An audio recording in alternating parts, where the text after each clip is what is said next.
So you just sent out your first email, and now you're wondering, how did my email perform? Good news, with MailChimp you can check out the reports of your email campaigns. In this video we will show you on how you can access that information. But first, let me introduce myself. My name is Bryana, and I'm a digital marketing lead at Greyson Enterprises. I currently specialize in web design and email marketing, and I'm here to help you become an email marketer expert. So let's jump right into it. Now, what is the email report? It's the analytics of your email performance. It provides data on clicks, opens, social activity, purchases, and other interactions after emails have successfully been sent out. This data can help you find out on what you can improve on for future planned emails. So let's jump right into it. To view your reports, click on All Campaigns. Then click on any campaign that you would like a report on.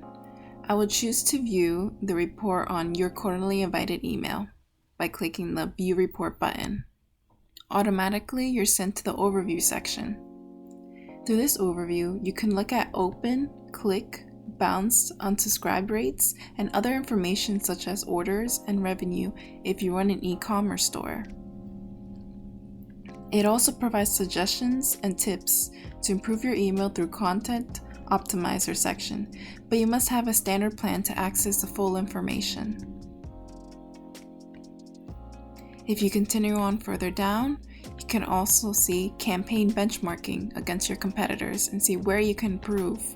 And it also continues giving you further recommendations on how you can improve by giving you A/B test subject lines. If you scroll back to the top, it will give you click performance, Content Optimizer, Social, E-commerce, Inbox, and Analytics 360. Each menu section on top gives a more detailed insight. You can also click on Switch Report, which will give you insights into all the other emails that you have successfully sent out. If you want to download your email into CVS file, click on Download. Now you have the data on an Excel sheet, which you can further use to format, organize, and calculate the data if needed. With the information gathered from the report, you can further make educated decisions as to how you can improve and what strategies to adopt in future emails. Now that you learned how to access reports on your email campaigns, you're making significant strides towards becoming an email marketing pro. Thanks for watching. Don't forget to like, comment, subscribe, and share this among your friends and colleagues.